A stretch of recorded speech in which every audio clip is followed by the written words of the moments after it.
ప్రభునందు ప్రియ పరిశుద్ధ దేవుని కుమారులారా, దేవుని కుమార్తెలారా, యేసుక్రీస్తు నామములో మీ అందరికీ వందనాలు, దేవునికి స్తోత్రాలు. ప్రియులారా, ఈరోజు మనము నేర్చుకునే అంశము ఈ సువార్త సర్వలోకములో ఫలించుచున్నది,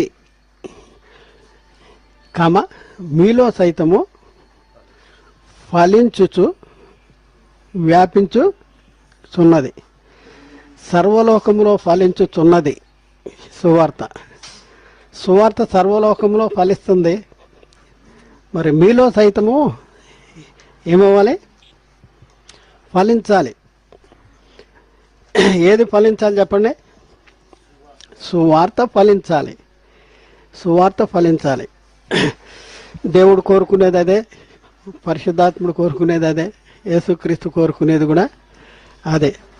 మనము ఫలించాలి, మన ఫలాలు నిలిచి ఉండాలి అని ఆయన కోరుకుంటున్నాడు.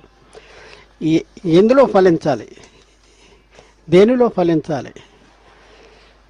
ఫలానా వ్యక్తి బాగా రాణిస్తున్నాడు, బాగా సంపాదిస్తున్నాడు, పైకి వచ్చేసాడు అనేసి లోక సంబంధంగా చెప్తారు. అంటే ఏం జరుగుతుంది అంటే, చేసే వ్యాపారంలో కానీ, ఉద్యోగంలో కానీ, దాంట్లో కానీ మంచి ప్రావీణ్యత సంపాదించుకుని దానిలో అన్ని రకాలైన మెలకువలు సంపాదించుకుంటం ద్వారా ఏం చేస్తున్నాడు? ఆ పని వానిలో ఫలించటం ద్వారా ఈ లోక సంబంధంగా అభివృద్ధి చెందుతూ ఉన్నాడు. మరి ఇక్కడ మనం పరిశీలన చేస్తే ఫలించాలి.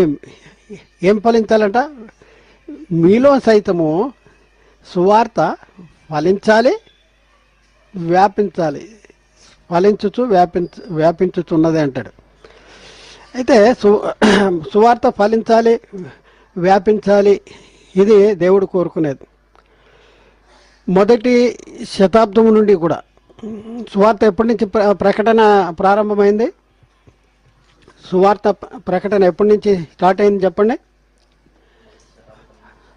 మొదటి శతాబ్దంలో అపోస్తలులు, మరి పెంతుకోస్తు పండగ దినాన్న అపోస్తలులు మేడగదిలో పరలోకము నుండి వచ్చిన పరిశుద్ధాత్మను పొందుకున్న కానించి ఆ పొందుకున్న ఆ 12 మందిలో ఒకడైనటువంటి పేతురు ప్రసంగము ద్వారా సువార్త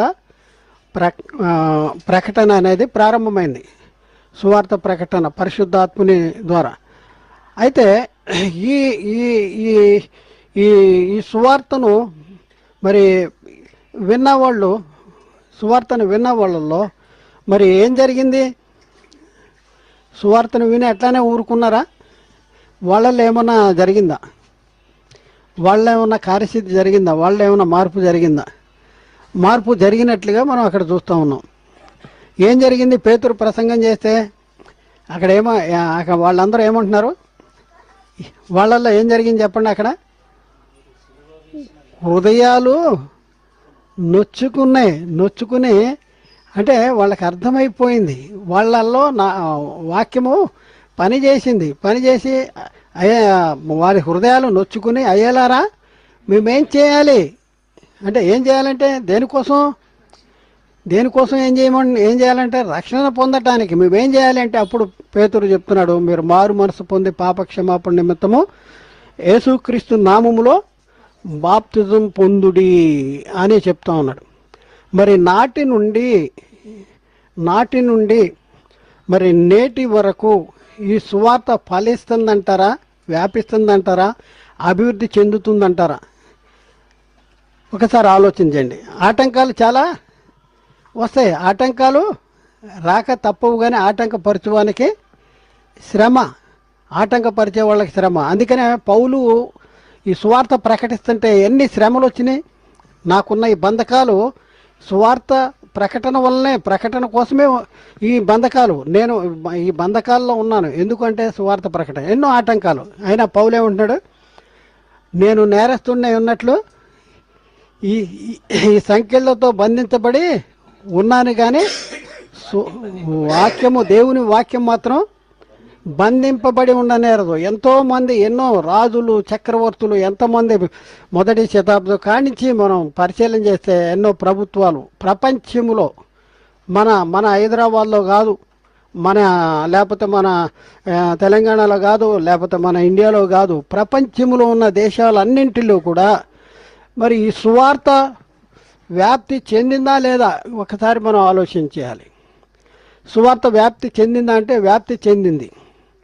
అయితే గమనించవలసిన విషయం ఏంటంటే ఏది వ్యాప్తి చెందాలన్నా ఇప్పుడు సువార్త వ్యాప్తి చెందాలి మనం ఉన్న ప్రదేశంలో. ముందు ఎవరిలో ఫలించాలి? వాక్యము మనలో ఫలించాలి, వ్యక్తులలో మనలో ఫలించాలి. మనలో ఫలించటం ద్వారా ఆ ఫలాల్ని బట్టి ప్రజలు మరి క్రీస్తు దగ్గరికి రావాలి. ఆ ఫలాల్ని బట్టి ప్రజలు క్రీస్తు దగ్గరికి రావాలి. ఒక సంగతి ఆలోచించండి, భూమి ఫలం ఇస్తుందా లేదా? భూఫలము అంటారు. భూఫలము, భూమి ఎప్పుడు ఫలిస్తుంది?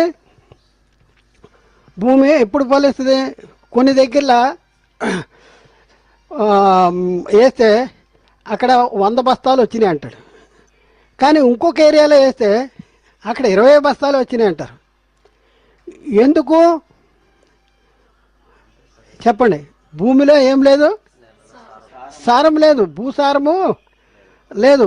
లేకపోవటం వలన ఫలించే క్రమము కూడా, అంటే భూఫలములో కూడా తేడా వస్తుంది. అయితే భూమి బాగా ఫలించాలంటే ఎలాంటి భూమి కావాలి? సారవంతమైన భూమి కావాలి. అంటే భూఫలము కావాలి. భూమి ఫలించాలంటే సారవంతమైన భూమి కావాలి. మరి విత్తనం ఫలించాలంటే ఏం చేయాలి? నీరు ఒకటే సరిపోద్దా? నీటిలో వేసేస్తే సరిపోద్దా? ఏం చేయాలి చెప్పండి? విత్తనం ఫలించాలంటే ఎక్కడ వేస్తారు విత్తనం? కాదు, భూమిలో వేస్తారా? పొలంలో వేస్తారా? భూమిలో వేస్తారు. పైపైన జల్లేస్తారా? లోనికి వెళ్ళాలా విత్తనం? అంటే పైపైనే చల్లేసే, పైపైన ఆ వాక్యాన్ని స్వీకరించే వాళ్ళు చాలామంది ఉన్నారు. అలాగే వింటారు కానీ వాళ్ళు ఇందులో అవసరం అని అనుకోరు. వింటారు, అయ్యగారు చెప్తున్నారు, చెప్పుకొని ఒక అరగంట చెప్తాడు ఆయన. కానీ ఆయన చెప్పుకొని అనేసి అయ్యగారు బాగా చెప్పారంటాడు, నాకోసమే చెప్పాడు. కానీ కదా ఎక్కడ విత్తనం ఎక్కడ పడాలి? చూడు, ఈ లోక సంబంధంగానే ఒక రైతుని అడిగితే విత్తనం ఎక్కడ వేయాలంటాడు? లోపల గుచ్చాలి. ఇప్పుడు వాటిని విత్తనాల్ని లోన గుచ్చితే అవి మళ్ళీ ఫలిస్తాయి విత్తనం. అయితే విత్తనం నాటిన తర్వాత నీళ్ళు పోయిపోతే కష్టమే కదా, లెగుతుందా? ఎండిన భూమిలో లేకపోతే, అందుకనే దానికి నీళ్లు కూడా కావాలి. అంటే ఒక ఫలము ఫలించాలంటే, లేకపోతే ఒక భూమి ఫలించాలంటే సారవంతమైన భూమి కావాలి. విత్తనం ఫలించాలంటే ఆ భూమిలో వేసే విత్తనము లోనకంటూ వెళ్ళాలి, లోపల నాటబడాలి. ఇప్పుడు మన విషయంలో మనం ఆలోచిద్దాం, మన జీవితాలు ఫలిస్తున్నాయా లేదా? నేను ఇక్కడ కూర్చున్న వీళ్ళకి మాత్రమే కాదు, ఎవరు కంగారు పడద్దు. ఈ వాక్యము వింటున్న వాళ్ళు అనేక వందల మంది వింటున్నారు. నేను సార్వత్రిక సంఘానికి ప్రశ్న వేస్తున్నా. కాబట్టి మీరు బాగా ఉంటే మీరు చాలా సంతోషం, బాగా లేకపోతే సరిదిద్దుకుంటానికి ప్రయత్నం చేయాలి. నా కోసమే అయ్యగారు చెప్పారు అని మాత్రం మీరెవరూ అనుకోకూడదు. కాబట్టి మన జీవితాన్ని మనం పరిశీలన చేద్దాం. మన జీవితాన్ని మన విత్తనము భూమిలో వేసి దానికి సరైన టైంలో నీరు పెడితే ఫలిస్తుందా? ఫలిస్తుంది. కానీ లోనికి వెళ్తుందా లేదా? ఇది మనం ఆలోచించాలి. వాక్యం వింటున్నాం, వెళ్తుందా లేదా? హృదయంలోకి వెళ్తుందా లేదా? ఎందుకంటే మనలో మన హృదయంలో కార్యసిద్ధి ఏది జరుగుద్దండి? విశ్వాసులైన మీలో కార్యసిద్ధి. మొదటి దశలోనిక 1:13 2:13 మొదటి దశలోనిక 2:13 ఆ హేతువు చేతను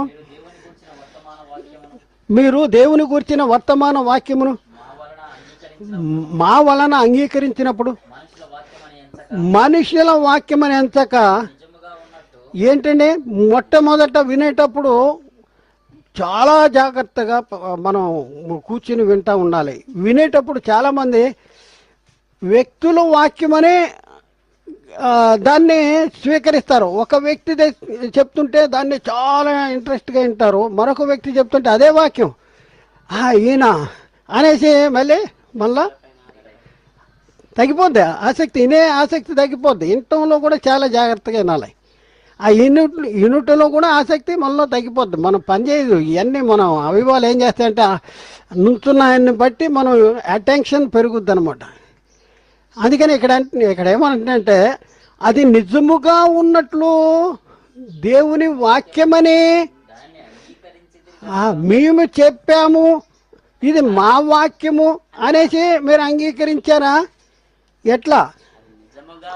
అది నిజముగా ఉన్నట్లు దేవుని వాక్యమని దానిని అంగీకరించాలి. ఏం చేయాలి? మొట్టమొదట అంగీకరించాలి. పేతురు ప్రసంగం చేశాడండి. పేతురు ప్రసంగం చేస్తే వీళ్ళలో రెస్పాన్స్ వచ్చిందా లేదా? రెస్పాన్స్. వీళ్ళు అంగీకరించారు, పేతురు చెప్పింది అంగీకరించారు గనక అయ్యేలారా మేమేమి చేయాలి అనేసి ప్రశ్న వచ్చింది అక్కడ. వీళ్ళు అంగీకరించకపోతే బోడి నువ్వేంటి చెప్పేది? వీళ్ళు కూడా అపోస్తలులు చెప్తుంటే కొందరు నమ్మిరి, కొందరు నమ్మకపోయిరి. అందరు నమ్మారని లేదు అక్కడ. కొందరు నమ్మిరి, కొందరు నమ్మకపోయిరి. అలాగే చెప్తుంటే ఎలా స్వీకరించాలి అంటే దాన్ని ఏం చేయాలి? దేవుని వాక్యమని నిజముగా అంగీకరించితిరి. దేవుని వాక్యమని నిజముగా అంగీకరించాలి. గనుక మేమును మానక దేవునికి కృతజ్ఞతాస్తుతులు చెల్లించుతున్నాము. చూడండి, ఆ వాక్యమే విశ్వాసులైన మీలో కార్యసిద్ధి కలిగజేది. విశ్వాసులలో కూడా కార్యసిద్ధి కావాలి. ఇది ఈ వచనం ప్రకారం. మేము నమ్మేశాము, మేము ప్రభువును బాప్తిజం తీసేసుకున్నాము, మా పని అయిపోయింది అంటే కాదండి. ఏం కావాలి? కృప నుండి అధిక కృపలోనికి, మహిమ నుండి అధిక మహిమలోనికి, పరిశుద్ధత నుండి అధిక పరిశుద్ధతలోనికి దినదినము మన ఆధ్యాత్మిక స్థితి వర్ధిల్లుతూ ఉండాలి, రూపాంతరము చెందుతూ ఉండాలి మనం. అందుకనే మనం పరిశీలన చేస్తే ఆ వాక్యమే విశ్వాసులైన మీలో కార్యసిద్ధి కలగజేస్తుంది. విశ్వాసులైన మీలో అంటే మన జీవితాల్లో కూడా దినదినము వాక్యము కార్యసిద్ధి జరుగుతుందా లేదా? ఇది మనం ఆలోచించాలి. మనలో కూడా కార్యసిద్ధి. ఎందుకంటే వాక్యము విన్న తర్వాత వాక్యము మనలో ఫలించాలంటే ఎక్కడ నాటబడాలి? అది లోపట నాటబడాలి. లోపట నాటబడితేనే అది 30దంతలుగా 40దంతలుగా 100 ఫలిస్తుంది. అది త్రోవ పక్కన పడితే అది ఫలించదు. రాళ్ళున్న భూమిలో పడితే, రాతి నేల మీద పడితే ఫలించదు. గచ్చు పొదలు ముళ్ళ తుప్పల్లో పడితే అది ఫలించదు. అంటే ముందు మన ఈ పొలము ఎలా ఉండాలి? ఈ పొలం ఎలా ఉండాలి? సారవంతమైన పొలంగా ఉండాలి. సారవంతం, గ్రహించి లోబడేటటువంటి హృదయం కావాలి. లోబడేటటువంటి ప్రధానికి కొంతమంది ప్రధానికి ఎటువంటి తట్టుమంటారు. అంటే చెప్పిన దానికి వ్యతిరేకం. ఇవన్నీ మనం ఎవరు అనుసరించగలం? ఈ చెప్పడానికే ఉన్నాయి కానీ అనుసరించడానికి లేవు. ఏంటంటే అప్పటికప్పుడే వాళ్ళు ఏం చేస్తారు? అట్టు తిరిగేసినట్టు తిరిగేసేస్తారు ఈ వాక్యాన్ని. తిరిగేదానికి అస్సలు లోపడటానికి ప్రయత్నము చేయరు. కాబట్టి మనం ముందు సిద్ధపడి ఉండాలి. దైవజనుడు పూర్ణముగా సిద్ధపడి ఉండాలి. మనం పూర్ణముగా సిద్ధపడి ఉండాలి. ప్రకటించబడుతున్న వాక్యము నా కోసమే మాట్లాడుతుంది, దేవుడు నాతోనే మాట్లాడుతున్నాడు అని అనుకోవాలి. ఆ తర్వాత వాక్యాన్ని అనుసరించి జీవించడానికి ప్రయత్నం చేయాలి. అంటే ఫలించాలి. ఒక విత్తనము అది ఫలిస్తేనే అనేక విత్తనాలకి స్థానంగా ఉంటుంది. ఒక విత్తనం ఫలిస్తేనే అనేక విత్తనాలకి స్థానంగా ఉంటుంది. అలాగే మన జీవితంలో వాక్యము ఫలించిందనుకోండి, మనము అనేక మంది రక్షణకు కారకులుగా ఉంటాము. కాబట్టి సమస్య ఎక్కడ ఉంది అంటే, మొట్టమొదట సిద్ధపడి ఉన్న స్వీకరించగలిగే లోబడి ఉండేటటువంటి హృదయం మనం కలిగి ఉండాలి. తర్వాత వాక్యాన్ని విన్న తర్వాత అది నిజముగా ఉన్నట్లు దేవుని వాక్యము అని మనము ఎంచాలి, దాన్ని అంగీకరించాలి, దాన్ని తర్వాత నమ్మాలి, నిజముగా నమ్మాలి. నమ్మితే ఏం జరుగుద్దంట? విశ్వాసులైన మీలో కార్యసిద్ధి కలిగజేసేది ఆ వాక్యమే. విశ్వాసులైన మీలో కార్యసిద్ధి జరుగుద్ది. ఒక జ్వరం వచ్చిన వ్యక్తికి డాక్టర్ దగ్గరికి వెళ్తే గోళీలు ఇస్తాడు కదా, గోళీ వేసుకుంటే ఏమవుద్ది? అది వేసుకోగానే చెమటలు పట్టేసి ఏమవుద్ది? వేడి జ్వరం తగ్గిపోయినట్టుగా అనిపిస్తుంది, జ్వరం తగ్గుద్ది. అంటే జ్వరం తగ్గాలంటే ఏం చేయాలి?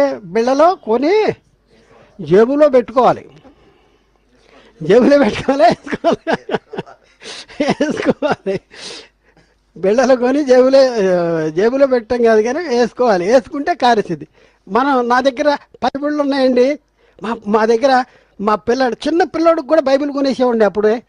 అంటే 10 బైబిళ్ళు ఉంటే ఏం లాభం? ఎక్కడుండాలి వాక్యము? ఎక్కడుంటే కార్యసిద్ధి జరుగుతుంది?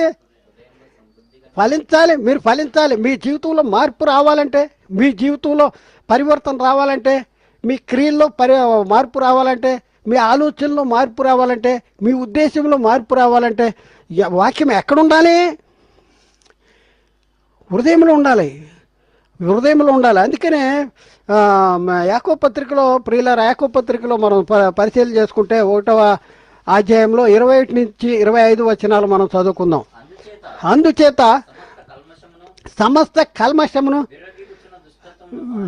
ఏం మానేసేయాలంటే, ముందు ఈ మానాలండి, ఇది తీసేయాలి. మనలో కల్మషాన్ని తీసేయాలి. విర్రవీగుతున్న దుష్టత్వాన్ని మానేసి లోపల నాటబడి మీ ఆత్మలను రక్షించుటకు శక్తిగల వాక్యమును సాత్వికముతో అంగీకరించాలి. ఎలా అంగీకరించాలి చెప్పండి? ఒకళ్ళకి ఎలక్కాయ ఇస్తాను, ఒకళ్ళకి అట్టుపండు ఇస్తాను. ఇద్దరిలో ఎవరు తొందరగా తినేస్తారు చెప్పండి? ఎలక్కాయ వాళ్ళు తినలేరా? ఎందుకు? అది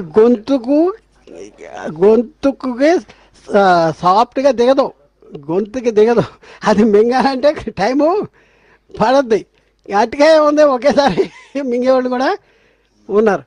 అయితే ఎలా ఇక్కడ చెప్తున్నారు? సాత్వికంగా వీళ్ళకి చాలా కష్టమవుద్ది. వాక్యం చెప్తుంటే కొంతమంది గుర్రు నా కోసం చెప్తున్నాను, నా కోసం అనేసి ఆలోచిస్తూ ఉంటారు.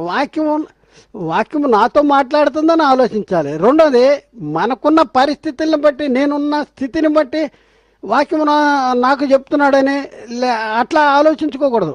మనం చెప్తూ ఉంటాం కదా, ఒక పాస్టర్ వచ్చాడు, ఒక చర్చికి కొత్త పాస్టర్ వచ్చాడంట. కొత్త పాస్టర్ వస్తే ఏం చేస్తాడు? హెచ్చరికలు చెప్తూ ఉంటాడు.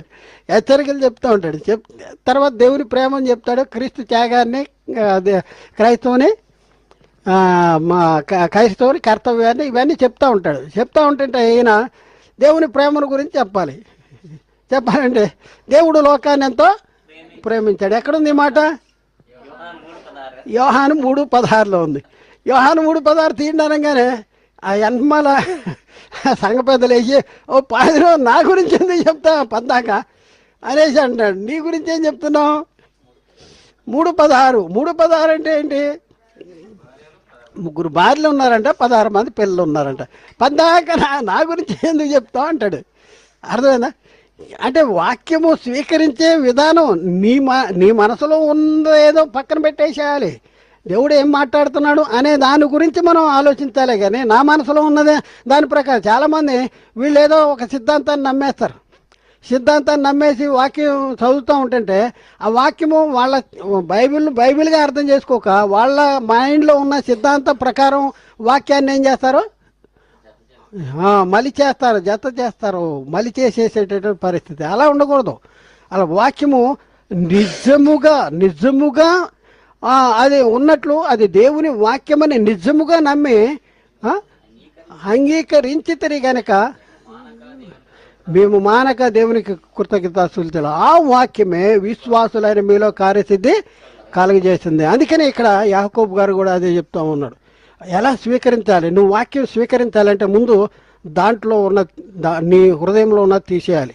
చూడండి, గిన్నె కడుక్కోకుండా పాలు పోస్తారా? ఎవరన్నా పాలు పోస్తారా? ముందు ఏం చేయాలి? కడగాలి. గిన్నె కడగాలి. ముందు ఏం చేయాలి? హృదయాన్ని శుద్ధి చేసుకోవాలి. దీన్ని శుద్ధి చేయాలి. శుద్ధి చేయకుండా ఎన్ని వేసినా కూడా అవన్నీ ఇరిగిపోతాయి. పాలు పోతున్నాడు అన్నీ ఇరిగిపోతాయి. అందుకనే మన వాళ్ళు ఏం చేస్తారు, చాలా పాలు పోసేటప్పుడు బాగా కడిగింది 2-3 సార్లు చూసుకుని దాంట్లో పోస్తారు.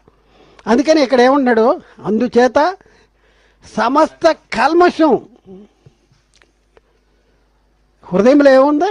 హృదయము రెండు రకాల హృదయాల గురించి బైబిల్ చెప్తా ఉంది. అంటే ఒకే హృదయంలో హృదయం ఒకటే, కానీ రెండు విధాలుగా. అంటే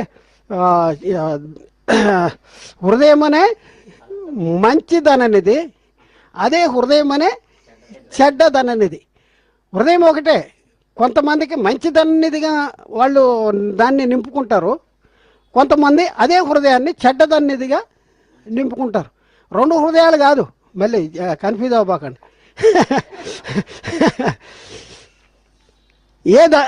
ఏదన్నదిగా ఉండాలి? మంచిదన్నదిగా ఉండాలంటే ఏం చేయాలి? హృదయంలో ఉన్నదాన్నే ఏం చేయాలి? తీసేయాలి. సమస్త కల్మషమును, విర్రవీగుతున్న దుష్టత్వమును మాని లోపల నాటబడి మీ ఆత్మలను రక్షించు శక్తి కలిగిన వాక్యమును సాత్వికముతో అంగీకరించాలి. అయితే చాలామంది వింటారు, తర్వాత ఏం చేస్తారు? ఇట్లా వింటారు, ఇట్లా వదిలేస్తారు. అద్దం ముందు దేనికి వెళ్తున్నామండి మనం? అద్దం చూస్తారా? పొద్దున్న ఎవరన్నా అద్దం చూడని వాళ్ళు ఎవరున్నారు చెప్పండి? ప్రతి వాళ్ళు అద్దం చూస్తారు. అద్దం ఎందుకు చూస్తారు?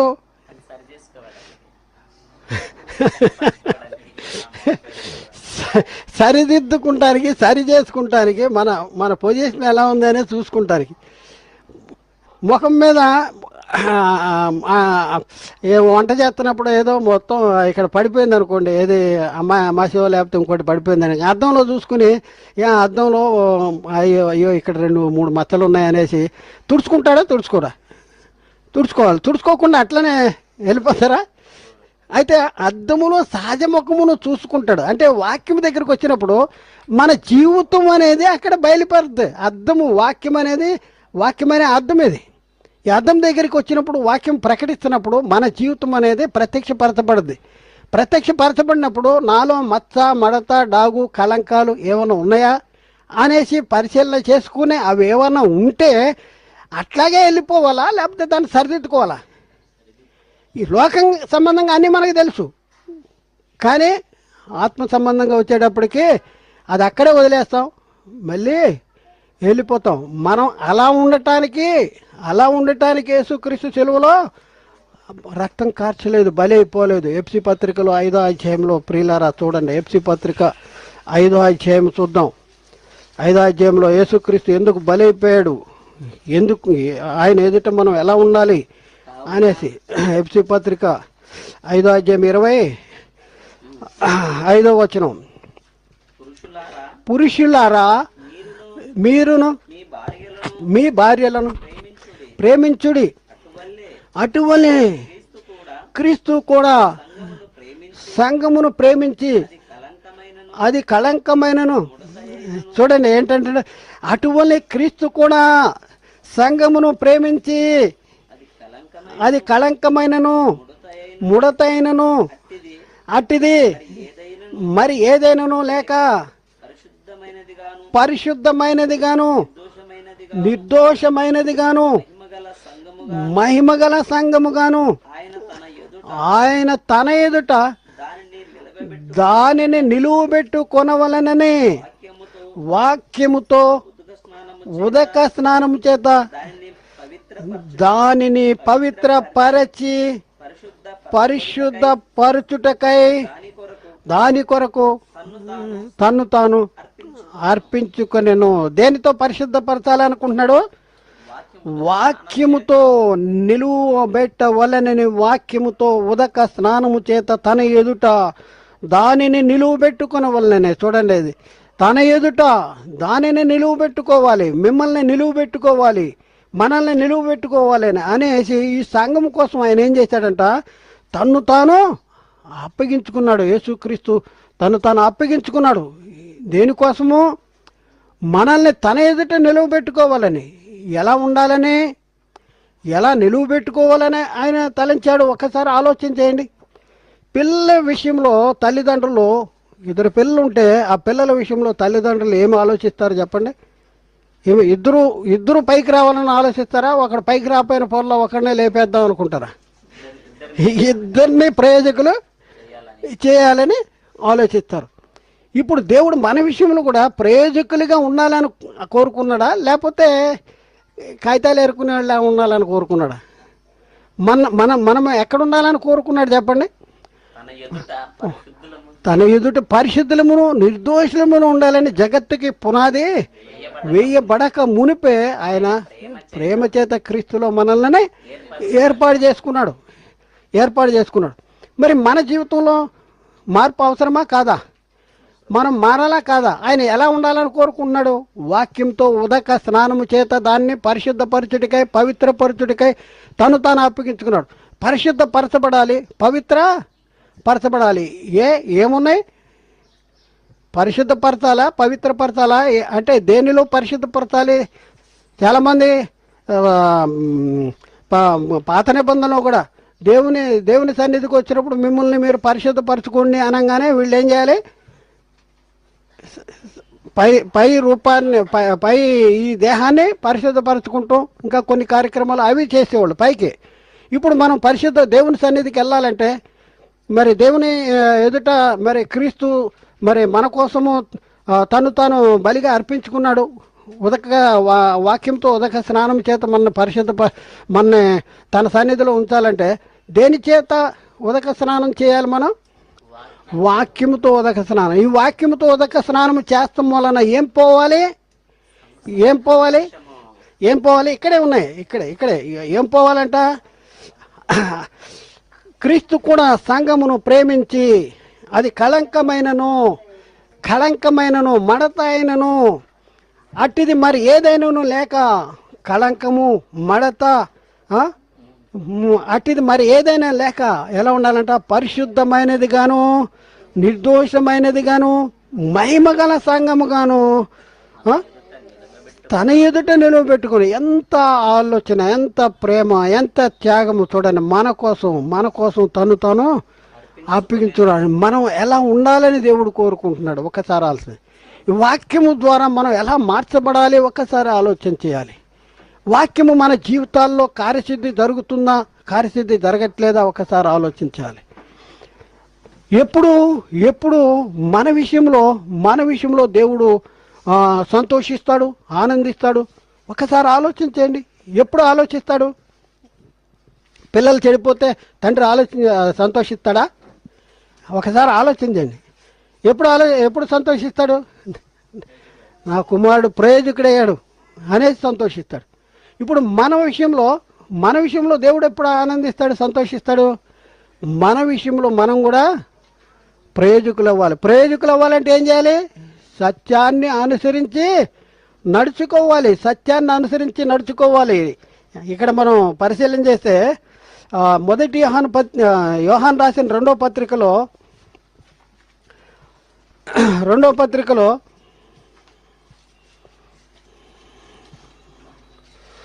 నా పిల్లలు 1వ వచనం కానీ చదువుతాం చూడండి ప్రియులరా. 1వ వచనం, పెద్దనైనా నేను ఏర్పరచబడిన అమ్మగారికి ఆమె పిల్లలకును శుభమని చెప్పి వ్రాయినది నేను మాత్రమే గాక సత్యం ఎరిగిన వారందరూ మనలో నిలుచుతూ మనలో ఎల్లప్పుడూ ఉండు సత్యమును బట్టి మిమ్మును నిజముగా ప్రేమించుతున్నాము. చూడండి ఏముండాలంటే మనలో సత్య ప్రేమలు మన యందుండగా తండ్రి అయిన దేవుని యొద్ద నుండి తండ్రి యొక్క కుమారుడగు యేసుక్రీస్తు నొద్ద నుండి కృపయు కనికరమును సమాధానము మనకి తోడగును. చాలండి, చూద్దాం 4వ వచనం చూడండి. తండ్రి వలన మనము ఆజ్ఞను పొందిన ప్రకారము, చూడండి ఇది చాలా ఇంపార్టెంట్. తండ్రి వలన మనము ఆజ్ఞను పొందిన ప్రకారము నీ పిల్లలలో కొందరు సత్యమును అనుసరించి నడుచు చుండుట కనుకొని. ఎప్పుడు సంతోషిస్తున్నానంటే నీ పిల్లలు కొందరు సత్యమును అనుసరించి నడుచుకొని చుండుట కనుకొని బహుగా ఆలోచించుతున్నాను, బహుగా సంతోషించుతున్నాను. బహుగా సత్యాన్ని అనుసరించి నడుచుకుంటూ వలన దేవుడు సంతోషిస్తాడా, లేకపోతే మన ఇష్టము వచ్చినట్లు మనం నడుచుకుంటాం వలన దేవుడు ఆలోచిస్తాడా? ఒకసారి ఆలోచించండి. యోహాన్ రాసిన 3వ పత్రికలో 1వ అధ్యాయము 2వ వచనం కానీ చూద్దాం. ప్రియుడా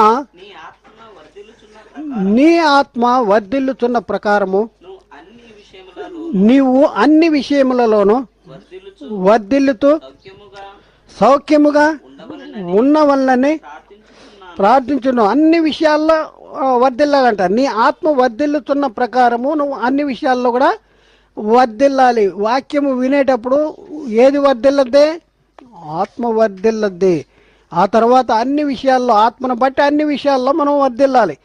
3వ వచనం, నీవు సత్యమును అనుసరించి నడుచుకొనుచున్నావు గనుక సహోదరులు వచ్చి ఏంటండి? సత్యమును అనుసరించి నడుచుకొనుచున్నావు గనుక సహోదరులు వచ్చి ఏం కావాలంటే సత్యాన్ని అనుసరించి నడుచుకుంటున్నారంటే అర్థం ఏంటి? ఏం కావాలి? ప్రవర్తన కావాలి. ఏ ప్రవర్తన కావాలి? సత్య ప్రవర్తన కావాలి. వాక్యము హృదయంలో ఉంటే, వాక్యము నాటబడితే, వాక్యము మనలో కార్యసిద్ధి జరిగితే ప్రవర్తనలో మారిపోద్ది. సత్య ప్రవర్తన గూర్చి సాక్ష్యము చెప్పగా విని బహుగా సంతోషించుతుంది. ఇప్పుడున్న పరిస్థితుల్లో కూడా మీ విషయంలో మీకు ఎవరైతే నడిపిస్తున్నారో వాళ్ళు సంతోషించాలన్నా, మన అందరి విషయంలో క్రీస్తు సంతోషించాలన్నా, మరి అందరి విషయంలో తండ్రి సంతోషించాలన్నా మనమేం చేయాలి చెప్పండి? మనమేం చేయాలి? వాక్యమును సత్యాన్ని అనుసరించి నడుచుకోవాలి. అంటే ఏమవుద్ది? సత్య ప్రవర్తన అనేది జరుగుద్ది. సత్యాన్ని అనుసరించి సంఘం ఎలా ఉండాలని కోరుకుంటున్నాడు? సంఘం ఎలా ఉండాలి? ఆ సంఘము సత్యమునకు స్తంభమును ఆధారమునే ఉన్నది. జీవము గల దేవుని సంఘంలో జీవము బతికున్న దేవుని సంఘం, చనిపోయిన సంఘాలు ఉన్నాయి, వాక్యము లేని సంఘాలు ఇవన్నీ. కానీ ఇక్కడ జీవము గల దేవుని సంఘము. 1 తిమోతి పత్రిక 3వ అధ్యాయం 14వ వచనంలో 1 తిమోతి పత్రిక 3వ అధ్యాయం 14వ వచనంలో శీఘ్రముగా నీ ఎద్దుకు వచ్చునని నిరీక్షించుతున్నాను. ఆయనను నేను ఆలస్యం చేసిన యెడల దేవుని మందిరములో చూడండి ఎలా ఆ దేవుని మందిరములో అనగా జీవము గల దేవుని సంఘములో జనులు సంఘం ఎలా ఉండాలండి? జీవము గల దేవుని సంఘములో జనులు ఎలాగూ ప్రవర్తించవలెనో అదండి. అది నీకు తెలియదు. నిజంగా జీవము గల దేవుని సంఘం అయితే సత్య ప్రవర్తన ఉంటుంది. సత్య ప్రవర్తన ఏంటి? సత్యం అంటే నీ వాక్యమే సత్యము. యోహాను 17:17లో నీ వాక్యమే సత్యము, సత్యముందు వారిని ప్రతిష్ఠ చేయము, నీ వాక్యమే సత్యము. ఎక్కడ ప్రతిష్ఠ చేయాలని కోరుకుంటున్నాండి? యోహాను సువార్త 17:17 యేసుక్రీస్తు తండ్రి అయిన దేవునికి ప్రార్థన చేస్తా ఉన్నాడు. సత్యమందు వాణిని ప్రతిష్ఠ చేయము. ఎక్కడ ఉండాలి? ఎక్కడ ప్రతిష్ఠ చేయాలి? తండ్రికి ప్రార్థన చేస్తున్నాడు. యేసుక్రీస్తు యొక్క ఆలోచన, ఆయన కోరిక, ఆయన యొక్క దృక్పథము మన విషయంలో ఏమని కోరుకుంటుందంటే సత్యమందు వారిని ప్రతిష్ఠ చేయము, నీ వాక్యమే సత్యము, సత్యము నీ వాక్యమే సత్యము. మరి సత్యమందు ప్రతిష్ఠ చేయబడాలి అంటే మనం ఏం చేయాలి చెప్పండి? విన్న వాక్యాన్ని విడిచిపెట్టేసి పోవాలా? లేకపోతే వాక్యము మన హృదయంలో నాటబడాలా? నాటబడాలంటే ఏం కావాలి? ఏం చేయాలి? అందుచేత సమస్త కల్మషమును విర్రవీగుతున్న దుష్టత్వమును మాని లోపల నాటబడిన లోపల నాటబడి మీ ఆత్మలను రక్షించు శక్తి గల వాక్యమును సాత్వికముతో అంగీకరించుడి అని చెప్పేసి మళ్ళీ దగ్గరికి వద్దాం. మీరు వినువారు మాత్రమే ఉండి మిమ్మును మీరు అద్దం దగ్గర కూర్చున్నాం, చూసాము, మతలన్నీ ఉన్నాయి, చూసి దాన్ని ఉన్నాయని తెలుసుకుని కూడా దాన్ని సరి చేసుకుంటామా? సరి చేసుకోమా? సరి చేసుకోకపోతే సరి చేసుకున్న వాళ్ళ సంగతి ఇక్కడ చెప్తున్నాడు. మీరు వినువారు మాత్రమే ఉండి మిమ్మును మీరు మోసపుచ్చుకొనకుండా వాక్య ప్రకారము సత్య ప్రవర్తన కావాలి మనకి. సత్య ప్రవర్తన, వాక్య ప్రకారము ప్రవర్తించు వారినై ఉండడి. ఎవడైనను వాక్యమును వినువాడయుండి దాని ప్రకారము ప్రవర్తింపని వాడైతే, చూడండి ఇక్కడ వచ్చేసింది మనం చెప్పింది, అద్దం గురించి వచ్చేసింది. వాడు అద్దములో తన సహజ ముఖమును చూసుకుని మనిషిని పోలి ఉన్నాడు. తన సహజ ముఖమును చూసుకుని మనిషిని పోలి ఉన్నాడు, చూసుకున్నాడు. తేడా ఏదో ఉంది. ఆ తర్వాత వాడు తన్ను చూసుకొని అవతలికి పోయి తాను ఎట్టువాడో వెంటనే మరిచిపోవును కదా. తాను ఎట్టువాడో వెంటనే మరిచిపోవును కదా అనే చెప్తున్నాడు. మరి మనం ఎలా ఉన్నాం? మన పరిస్థితి ఎలా ఉంది? వాక్యము ప్రకటించబడుతుంది, వాక్యాన్ని వింటున్నాము, వాక్యాన్ని బట్టి మనలో హెచ్చరిక అనేది జరుగుతూ ఉంది. హెచ్చరిక జరుగుతూ ఉన్నప్పుడు మనము మన యొక్క పరిస్థితి ఎలా ఉండాలి? సత్య ప్రవర్తనను కలిగిన వారుగా ఉంటున్నామా? మరి మన విషయంలో మరి దేవుడు ఆనందిస్తున్నాడా? సంతోషిస్తున్నాడా? నా పిల్లలు సత్యమును అనుసరించి నడుచుకొనుతున్నారని వినుటి కంటే నాకు ఎక్కువ అయినా సంతోషము లేదు అన్నాడు. ఈ లోక సంబంధంగానే ఈ లోకంలో ఉన్నవారే అంత సంతోషిస్తుంటే మరి దేవునికి ఎంత సంతోషం ఉంటుంది? ఒకసారి ఆలోచన చేయండి. ఒకసారి ఆలోచన చేయండి. ఎలాంటి పరిస్థితుల్లో ఉన్నాం మనం? విడిచిపెట్టే పరిస్థితుల్లో ఉన్నామా? లేకపోతే వాక్యాన్ని విన్న తర్వాత ఈ వాక్యము నాతోనే మాట్లాడుతుంది అనేసి మనం వాక్యాన్ని బట్టి మనం సరి చేసుకునేలాగా ఉన్నామా? ఎలాంటి స్థితిలో ఉన్నాం? ఒక్కసారి ఆలోచన చేయండి ప్రియులారా. మరి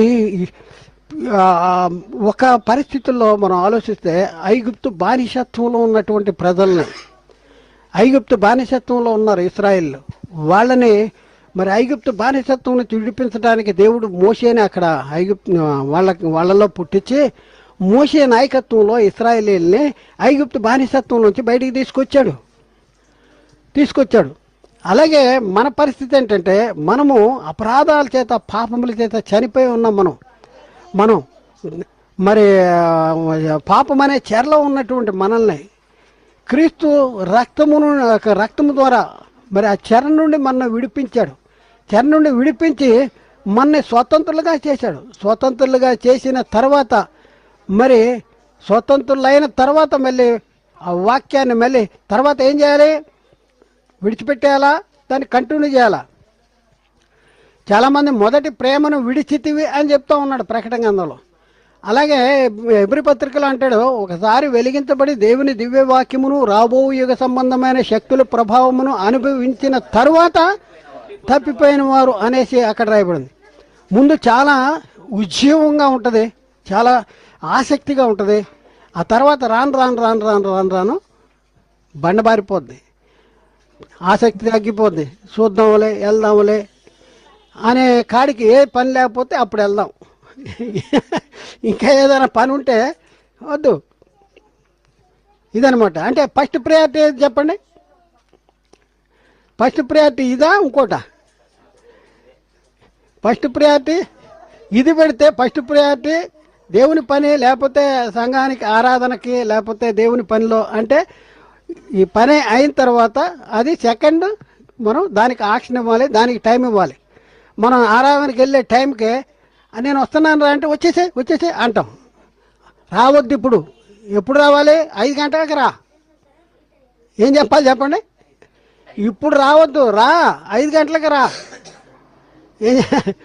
గౌక్కుని ఎవరన్నా వచ్చేసారు, మన ఇంటికి వచ్చేసారు, బయలుదేరుతున్నాం, చుట్టాలు వచ్చారు 2-3. ఏం చేయాలి చెప్పండి? ఒక ఆటో కట్టాలి. తాళం కాదు, బయటికి వెళ్తున్నావు రా, నువ్వు కూడా ఒక ఆటో కట్టాలి.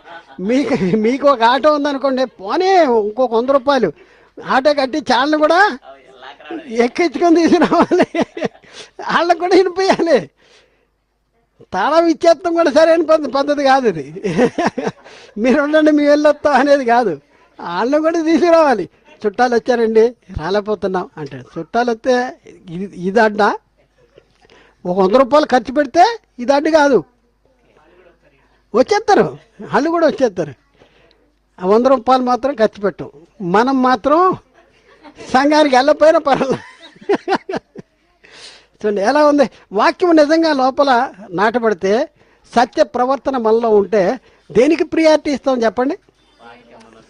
నా పిల్లలు సత్యమును అనుసరించి నడుచుకొనుచున్నారని వినిటి కంటే నాకు ఎక్కువ అయినా సంతోషం లేదు. ఈరోజు మనం పరిశీలన చేసుకుంటే ఆలోచన చేయాలి. నేను చెప్పొచ్చేది ఏంటంటే, ఐగుప్తు బానిసత్వంలోంచి విడిపించినటువంటి ఆ ఇశ్రాయేలీయుల యొక్క జీవితాలు మనం ఒకసారి పరిశీలన చేయాలి. వారు విన్న వాక్యము వాళ్ళల్లో పని చేసిందా అంటే విన్నారు, కానీ వాళ్ళకి వాక్యము నిష్ప్రయోజనం. విన్న వాక్యము వారికి నిష్ప్రయోజనమైంది. కాబట్టి నేడు అని ఒక దినము ఉండగానే మనం ఏం చేయాలి? మనకి ప్రకటిస్తున్నటువంటి వాక్యమును మనము గ్రహించి అర్థం చేసుకుని వాక్య ప్రకారము జీవించటానికి మనం ప్రయత్నం చేయాలి. వాక్యం చదువుదాం ప్రియులారా. హెబ్రీ పత్రిక 3వ అధ్యాయంలో 7వ వచనం కాడి నుంచి కిందకి చదువుదాం. 7వ వచనం కాడి నుంచి కింద. మరియు చూడండి ఏం చెప్తున్నాడు? మరియు పరిశుద్ధాత్మ ఇట్లు చెప్పుతున్నాడు. ఏంటండి? నేడు శబ్దము వినిన ఆయన చూడండి, పేతురు శబ్దం విన్నారు, మాట్లాడారు. పేతురు మాట్లాడాడు, ఆయన మాటల శబ్దం విన్నారు. అయ్యలారా మేమేం చేయాలి? అయితే ఇప్పుడున్న పరిస్థితుల్లో కూడా మన జీవితాలు, నేను బాప్తీసం తీసుకున్నా అయిపోయింది, నా పని అయిపోయింది, నా బాధ్యత అయిపోయింది అని కాదు. మీ సొంత రక్షణను ఎలా కాపాడుకోవాలి? భయముతో వణుకుతో, దేవుని యెడల భయముతో వణుకుతో సొంత రక్షణ కాపాడుకోవాలి. ఐగుప్తు నుంచి బయటకు వచ్చేసారు వీళ్ళు, అమాయకులు. చాలామంది బాప్తీసం తీసుకున్నారు, అయిపోయింది నా పని అనుకుంటున్నారు, అమాయకులు. సరిపోదు, వీళ్ళు కూడా అదే జరిగింది. ఐగుప్తు బానిసత్వం నుంచి బయటకు వచ్చేసారు, అయిపోయింది మా పని అని తప్పిట్లు కొట్టుకుంటున్నారు. ఆ వెనక చూశారు ఇశ్రాయేలీలు ఏమైపోయారు? ఎర్ర సముద్రంలో కొట్టుకుపోయేటప్పటికి వీళ్ళు పాట పాడుకుంటా, ఎర్ర సముద్రములోన ఇశ్రాయేలీ అనే పాట పాడుకుంటా వీళ్ళు నడుచుకుంటూ వచ్చారు. కాసేపే వీళ్ళల్లో ఆ దేవుని గొప్పతనము, ఆయన మహిమ, అదంతా ఆ కాసేపే ఆ బొమ్మ వాళ్ళ మైండ్లో ఉంది. తర్వాత ఇటు దిరంగానే ఉష్కాకి ఇది అయిపోయింది. ఇక వీళ్ళ పనులు వీళ్ళు మొదలు పెట్టారు. చూద్దాం చూడండి. నేడు మీరు ఆయన శబ్దము విననేడల అరణ్యములో శోధన దినముందు కోపము పుట్టించినప్పటి వలె యాకోబు ఏమన్నాడు? అందుచేత సమస్త కల్మషము విర్రవీగుతున్న దుష్టత్వమును మానాలి అంటున్నాడు. ఇక్కడే ఉంటాడు మీ హృదయములను కఠిన పరచు కొనకుడి. 40 సంవత్సరములు నా కార్యములను చూచి మీ పితరులు ఎవరెవరిని పరీక్షించాలండి? ఎవరెవరిని? దేవుణ్ణి పరీక్షించారంట. దేవుణ్ణి పరీక్షించారంటాడు. మీ పితరులు నన్ను పరీక్షించి శోధించారు. వీళ్ళు కావున నేను ఆ తరము దేవునికే విసుకొచ్చేసిందంట. చూడండి, విసిగి వీరెల్లప్పుడూ తమ హృదయ ఆలోచనలో తప్పిపోతున్నారు, నా మార్గాల్ని తెలుసుకొనలేదు గనుక నేను కోపముతో ప్రమాణము చేసినట్లు. ఏంటండి? వారు నా విశ్రాంతిలో ప్రవేశింపరని చెప్పి తినే. ఇప్పుడు చెప్తున్నాడు చూడండి, సహోదరులారా. ఇప్పుడు మనకు అర్థం కావాలంటే అది చెప్తున్నాడు, సంగతి చెప్తున్నాడు. నేను అందుకని చెప్పా, ఇశ్రాయేలీయులు ఐగుప్తు బానిసత్వంలోంచి విడిపించడానికి దేవుడు గొప్ప పని చేశాడు. మోషేను పుట్టించాడు. మోషే ద్వారా ఐగుప్తు బానిసత్వం అంటే ఎర్ర సముద్రాన్ని 2 పాయలుగా చేసి బయటికి తీసుకొచ్చాడు. ఇంత గొప్ప పని చేశాడు. తర్వాత వీళ్ళు మరి దేవునికి లోపడ్డారంటే శోధించారంట, దేవుణ్ణి పరీక్షించారు, విసిగించారు, ఇలా చేశారు. మరి వాళ్ళ పరిస్థితి ఏమైపోయింది? వారు నా విశ్రాంతిలో ప్రవేశింపరని చెప్పి తిని అన్నాడు అని చెప్పి ఇప్పుడు మన గురించి చెప్తున్నాడు. మన పరిస్థితి ఎలా ఉంది? మనం ఎక్కడి నుంచి వచ్చాం? మీరు చీకటిలో నుండి ఆశ్చర్యకరమైన తన వెలుగులోనికి వచ్చారు. ఎందుకు వచ్చాం మనం? ఎందుకు పిలువబడ్డాం మనం? పిలిచిన వాని గుణాతిశయములను ప్రచురము చేయ నిమిత్తము ఏర్పరచబడిన వంశమును రాజులైన యాజక సమూహమును దేవుని సొత్తైన ప్రజలనే అన్నారు. ఆయన గుణాతిశయాలను ప్రచురం చేయాలి. గుణాతిశయాలు ప్రచురం చేస్తున్నామా లేదా? ఇది మనం ఆలోచించాలి. అందుకనే సహోదరులారా,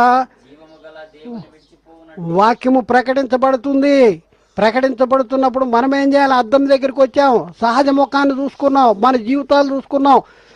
మన జీవితాల్లో వాక్యాన్ని బట్టి మరి ఉన్న లొసుగులు మనం చూసుకున్నాం, మచ్చ మడత డాగు కలంకాలను మనం చూసుకున్న తర్వాత ఏం చేయాలి?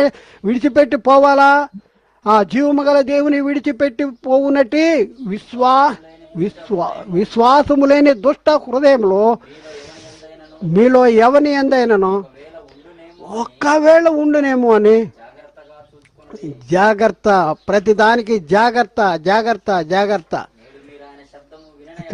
నేడు మీరు ఆయన శబ్దము విననేడల కోపము పుట్టించినప్పటి వలె మీ హృదయములను కఠినపరచు కొనకుడని ఆయన చెప్పిన గనక. ఇదండి, పాపము వలన కలుగు భ్రమ చేత ఎందుకు కఠినపరచబడతా? పాపము వలన కలిగే భ్రమ. దాన్ని విడిచిపెట్టాలా? తర్వాత విడిచిపెడతా అది చేస్తున్నా తెలుస్తుంది. ఇది కాదు, ఈ పరిస్థితి కాదు అనే తెలుస్తుంది. నాకు కూడా ఏం చేస్తున్నాం? పాపము వలన కలుగు భ్రమల చేత మనం ఏం చేస్తున్నాము? హృదయాల్ని కఠినపరుచుకుంటున్నాం. పాపము వలన కలుగు భ్రమల చేత కఠినపరుచుకుంటున్నాం. నేడు సమయం ఉండగానే ప్రతిదినము ఒకరినొకడు బుద్ధి చెప్పుకునడే. ఏలైనగా మొదటి నుండి మనకున్న దృఢ విశ్వాసము అంతము మట్టుకు గట్టిగా చేపట్టిన ఎడలనే క్రీస్తులో పాలివారమై ఉందము. చూడండి, క్రీస్తులో పాలివారం కావాలంటే, క్రీస్తులో పాలివారం అంటే అర్థమేంటి చెప్పండి? క్రీస్తులో పాలివారం అంటే అర్థమేంటి? ఇక్కడ క్రీస్తులో పాలివారు అంటే క్రీస్తులో పాలివారం. మనం క్రీస్తులో పాలివారం దేని విషయంలో? క్రీస్తులో పాలివారం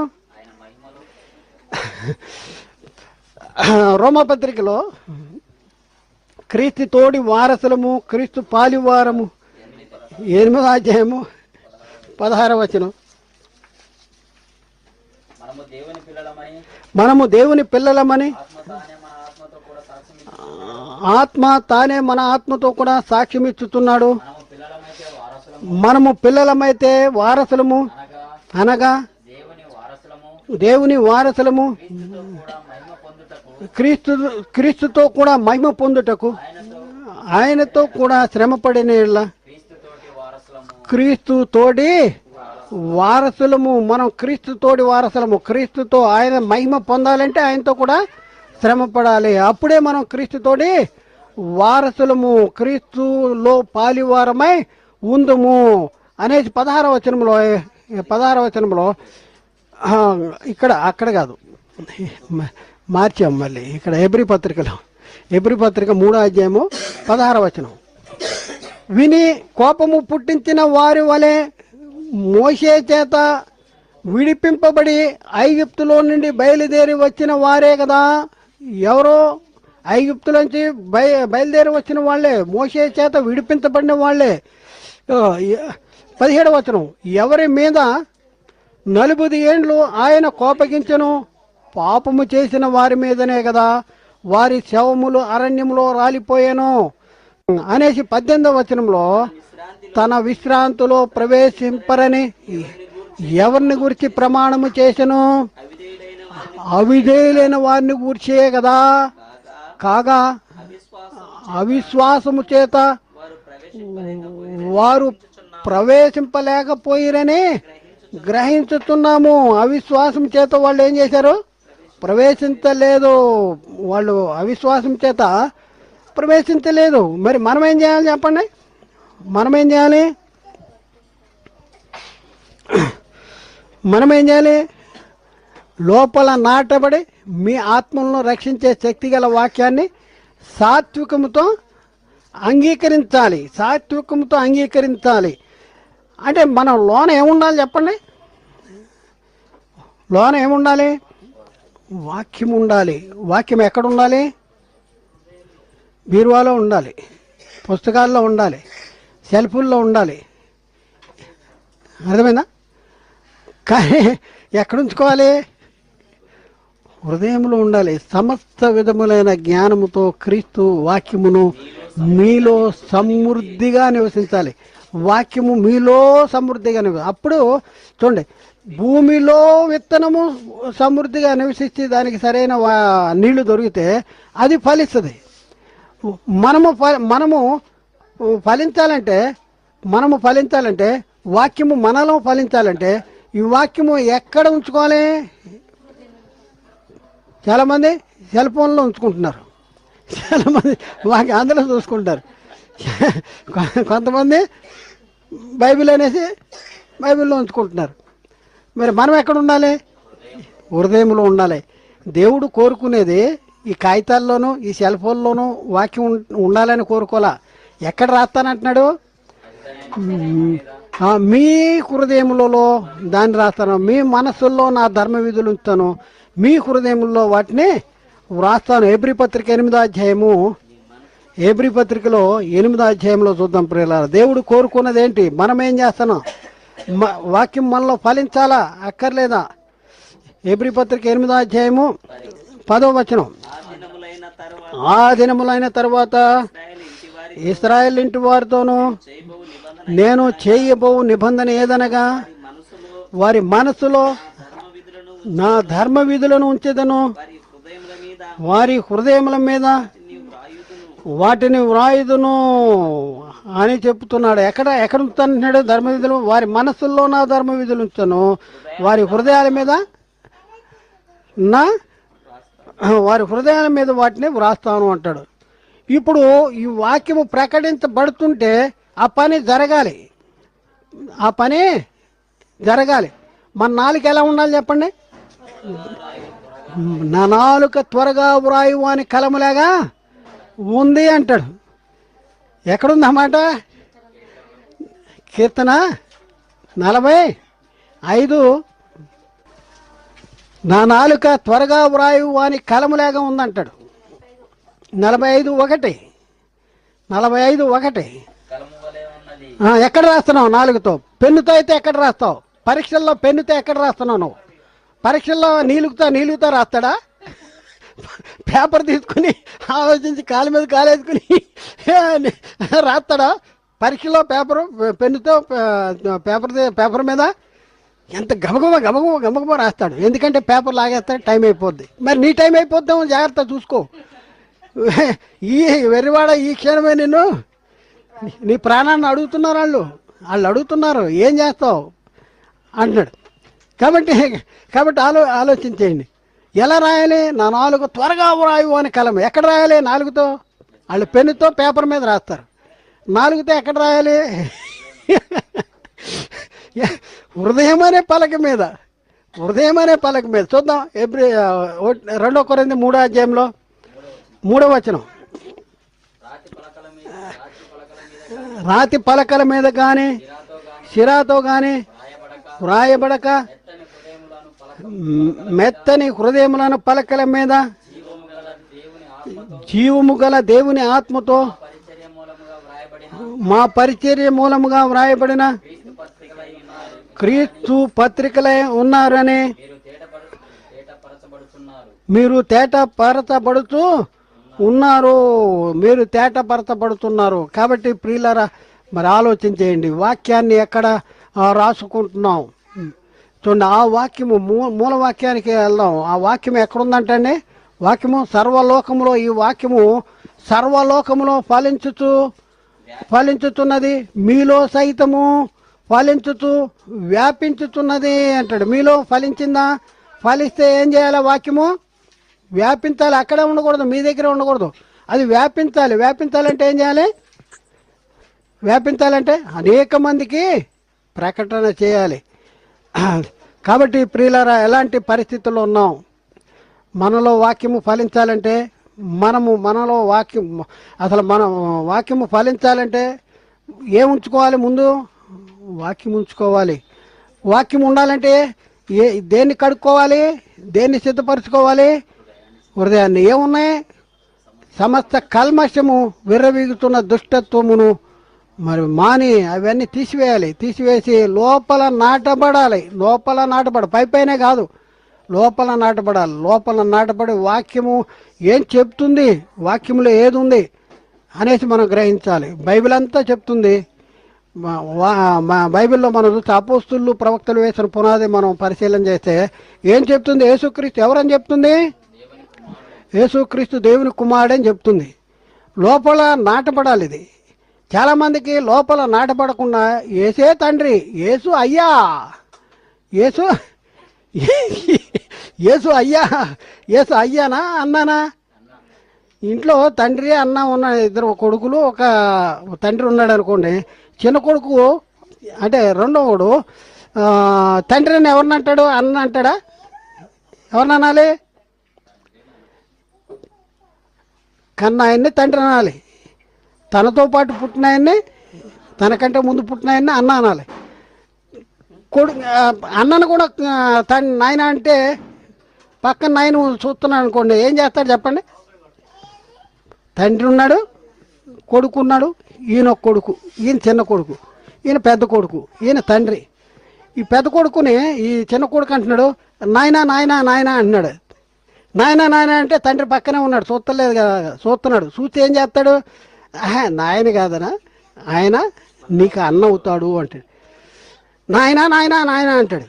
నాయన కాదురా నీకు అన్న అవుతాడు. మూడోసారి నాయనా నాయనా నాయన అంటాడు. నాయన కాదురా అన్న అవుతాడు.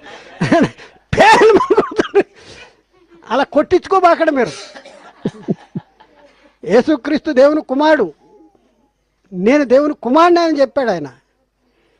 యేసుక్రీస్తు సంఘము ఏ బండ మీద కట్టబడింది? యేసు దేవుని కుమారుడైన బండ మీద కట్టబడింది. ఈ అద్భుతాలన్నీ ఎందుకు వ్రాపించబడినాయి? ఇందులో యోహాను సువార్తలో చెప్తాడు, యేసు దేవుని కుమారుడని నమ్మునట్లును నమ్మి ఆయన నామమున జీవం పొందినట్లును వ్రాయబడినాయి. దేవుడు మనలో ఉండాలన్నా, మనం దేవుల్లో ఉండాలన్నా యేసుని ఎవరన్నా నమ్మాలి? యేసు దేవుని కుమారుడని ఎవడు ఒప్పుకున్నో వానిలో దేవుడు నిలిచి ఉన్నాడు, వాడు దేవుని యందు ఉన్నాడు. లోకాన్ని జయించిన విజయం ఏంటి చెప్పండి? నేను నేను జయించి నా తండ్రితో కూడా ఆయన సింహాసనం ముందు కూర్చున్న ప్రకారము జయించు వాణిని నాతో కూడా నా సింహాసనం ముందు కూర్చుని పెడతా. ఎవడు జయించిన వాడు లోకాన్ని? యేసు దేవుని కుమారుడని నమ్మువాడు తప్ప లోకమును జయించిన వాడు మరి ఎవడు అంటే పరిశుద్ధాత్మను బోధ. యేసు దేవుని కుమారుడు.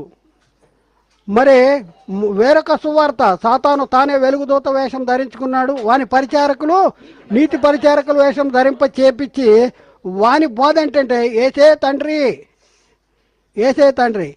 బైబిల్ పరిశుద్ధాత్మను బోధ యేసు దేవుని కుమారుడు. లోపల నాటపడుతుందా? యేసు దేవుని కుమారుడు అని బైబిల్ చెప్తుంటే వింటున్నావా? లోపల నాటపడుతుందా? లోపల నాటపడట్లేదు. లోపల నాటపడకపోతే ఏం జరుగుద్ది? ఫలించదు. లోపల వేసే విత్తనము పుచ్చి విత్తనము తప్ప విత్తనం వేస్తే ఫలించదు. అలాగే హృదయంలో పుచ్చి తప్ప వేసామనుకో అవి మన జీవితంలో కార్యసిద్ధి తప్పడు. ఎక్కడ ఉన్నామో అక్కడే ఉంటాం మనం. మనలో మార్పు రాదు, మన ప్రవర్తనలో మార్పు రాదు, మాటల్లో మార్పు రాదు. ఎక్కడున్నాయి అక్కడే ఉంటాం.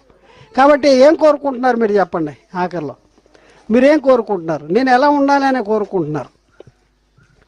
ముగిస్తున్నా. ఎలా ఉండాలని కోరుకుంటున్నారు? కాబట్టి ఏం కోరుకుంటున్నారు మీరు చెప్పండి? ఆఖరిలో మీరేం కోరుకుంటున్నారు? నేను ఎలా ఉండాలని కోరుకుంటున్నారు? ముగిస్తున్నా. ఎలా ఉండాలని కోరుకుంటున్నారు? ఎలా ఉన్నాయి? బైబిల్ చెప్తుంది, నా పిల్లలు సత్యమును అనుసరించి నడుచుకుంటున్నారని వినుట కంటే నాకు ఎక్కువైన సంతోషము లేదు అంటాడు. కాబట్టి ఇప్పుడున్న పరిస్థితుల్లో మరి వాక్యాన్ని దాన్ని ఎవరు కూడా ఆపలేరు. అది వాక్యాన్ని ఎవరు ఆపలేరు. వాక్యము సర్వలోకములో ఫలిస్తుంది. పౌలు చెప్తున్నాడు, నేను నేరస్తున్నా అన్నట్టు ఈ సువార్త విషయంలో సంఖ్యలతో బంధించబడి ఉన్నాను, కానీ దేవుని వాక్యము బంధించబడి ఉండనేరదు అంటున్నాడు. మరి అలాంటి పరిస్థితుల్లో బంధించబడదు, కానీ నీ ద్వారా దేవుడు పని జరిగించాలి, పని చేపించుకోవాలని నిన్ను కోరుకుంటున్నాడు.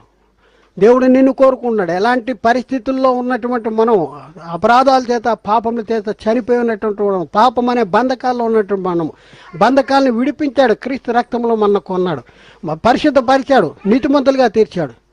తీర్చబడిన తర్వాత మనం కాలు మీద కాలేసుకుని మన ఆనందం మన సంతోషమే చూసుకుంటున్నామా?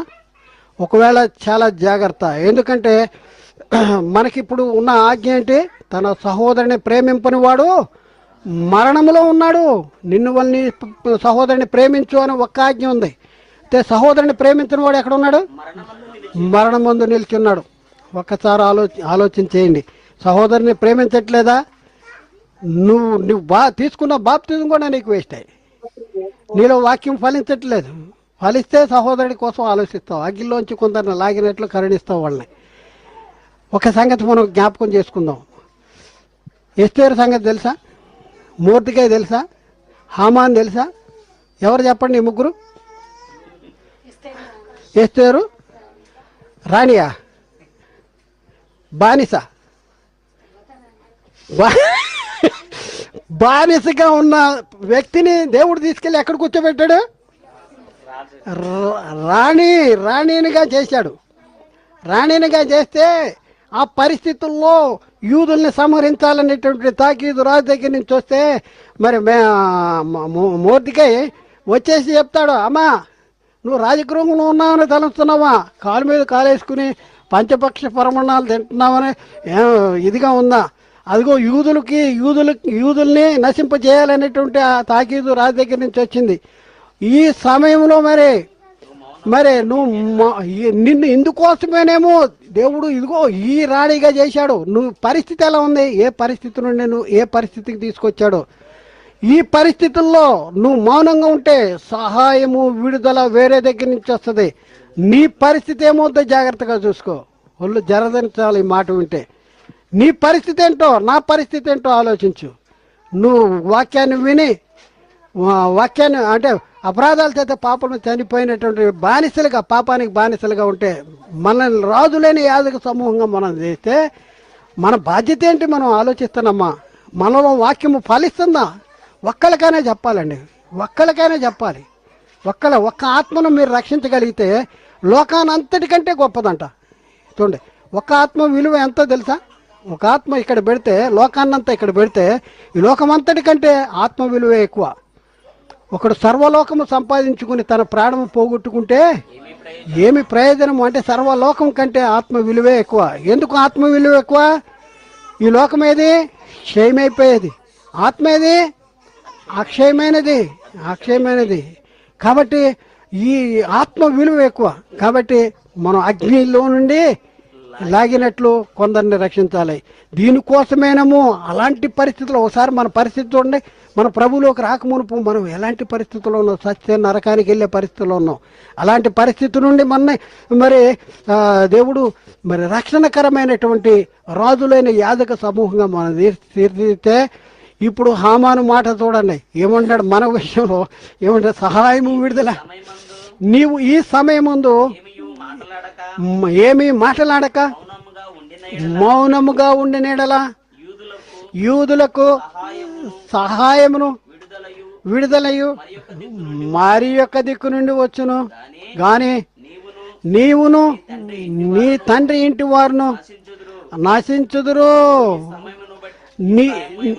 నీవు ఈ సమయమును బట్టి రాజగృహమునకు వచ్చితివేమో. చూడండి, ఆలోచించుకో. మన జీవితాల్లో కూడా ఆలోచించుకోవాలి. ఈ సమయంలో నిన్నెందుకు ఇక్కడ కూర్చోబెట్టాడు? నిన్నెందుకు మరణంలో నుండి జీవంలో నడిపించాడు? తీర్పులోనికి రాక మరణంలో నుండి జీవంలోనికి దాటించాడు. రాజులైన యాజక సమూహము, పరలోక పౌరసత్వము, పరిశుద్ధ తేజోవాసులైన పరిశుద్ధుల స్వాస్యంలో పాలివారం.